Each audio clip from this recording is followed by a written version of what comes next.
Hello friends, welcome to Kunjal's kitchen.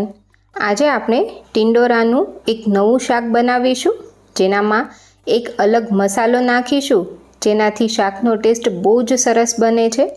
તો જો તમે ટિંડોરાનું શાક ઘરે ના બનાવતા હોય તો એકવાર આ રીતે ચોક્કસથી ટ્રાય કરજો.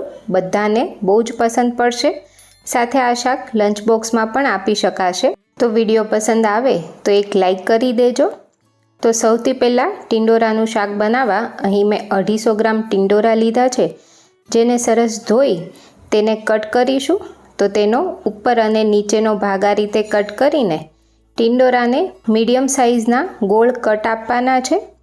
અને ટિંડોરા પસંદ કરતી વખતે હંમેશા ટિંડોરા થોડા લાંબા અને પાતળા હોય એવા પસંદ કરવાના છે, જેથી ટિંડોરા અંદરથી સરસ કૂણા નીકળશે, જેનાથી શાક ઝડપથી ચડી જશે અને ટેસ્ટી તૈયાર થશે. તો આ રીતે મેં બધા જ ટિંડોરા કટ કરી લીધા છે. હવે શાક વઘારવા માટે એક ગ્રીન પેસ્ટ બનાવીશું, જેના માટે મેં એક આદુનો ટુકડો, 5 કળી લસણ અને 2 લીલા મરચાં સાથે 2 થી 3 ચમચી ધાણા લીધા છે.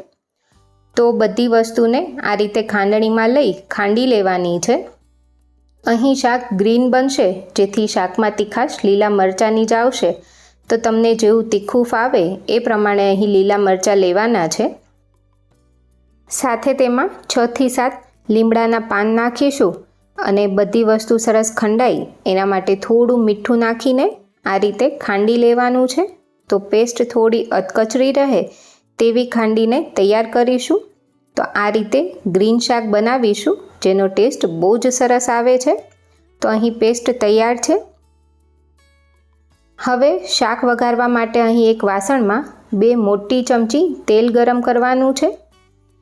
તેલ ગરમ થાય એટલે તેમાં 5 ચમચી જીરું નાખીશું, સાથે ચપટી હિંગ લઈશું અને હવે તેમાં તૈયાર કરેલી ખાંડેલી ગ્રીન પેસ્ટ છે એ એડ કરી દઈશું અને તેલમાં તેને પ્રોપર મિક્સ કરીને સાંતળી લેવાની છે.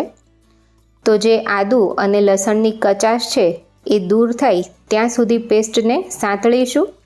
તો લગભગ 1 મિનિટ જેવો સમય થશે અને પેસ્ટ આ રીતે સરસ સંતળાઈને તૈયાર થાય એ પછી તેમાં કટ કરીને રાખેલા ટિંડોરા એડ કરી દઈશું.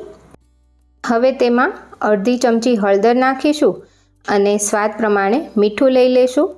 તો આગળ પણ પેસ્ટ ખાંડવામાં મીઠાનો યુઝ કર્યો હતો, એટલે અત્યારે મીઠું થોડું ઓછું નાખીશું અને બધી વસ્તુને પ્રોપર આ રીતે મિક્સ કરી લઈશું અને ટિંડોરાને તેલનું એક કોટિંગ થાય ત્યાં સુધી તેલમાં આ રીતે મિક્સ કરવાના છે. એ પછી શાકને ચડાવવા માટે ઉપર આ રીતે થાળી નાખીશું અને તેના પર પોણા ગ્લાસ જેટલું પાણી એડ કરવાનું છે.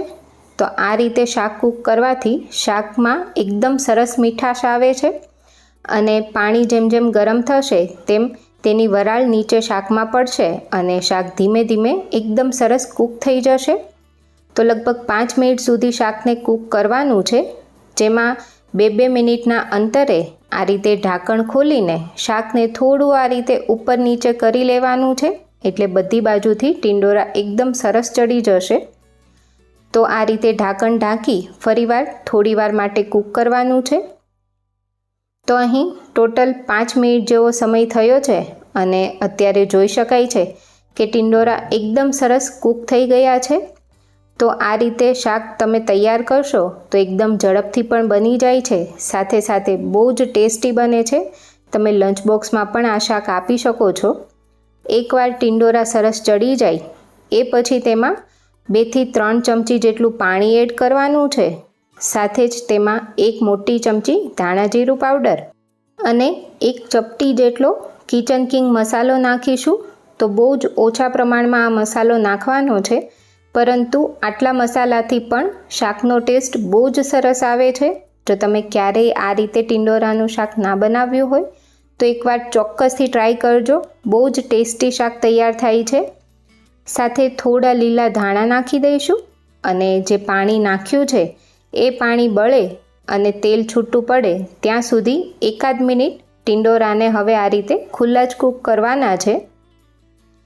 તો 1 મિનિટ પછી શાકમાંથી સરસ તેલ છૂટું પડી ગયું છે અને શાક પ્રોપર તૈયાર થઈ ગયું છે. તો ગરમા ગરમ શાકને સર્વ કરીશું. જો તમારા ઘરમાં ટિંડોરાનું શાક ઓછું બનતું હોય તો એકવાર આ રેસીપીથી શાક ઘરે બનાવજો. ચોક્કસથી તમારા ઘરે બધાને ભાવશે અને વારંવાર આ શાક બનતું થઈ જશે. તો જો વિડીયો પસંદ આવ્યો હોય તો એક લાઈક કરી કમેન્ટમાં મને જણાવજો. સાથે ચેનલને સબસ્ક્રાઈબ કરી દેજો.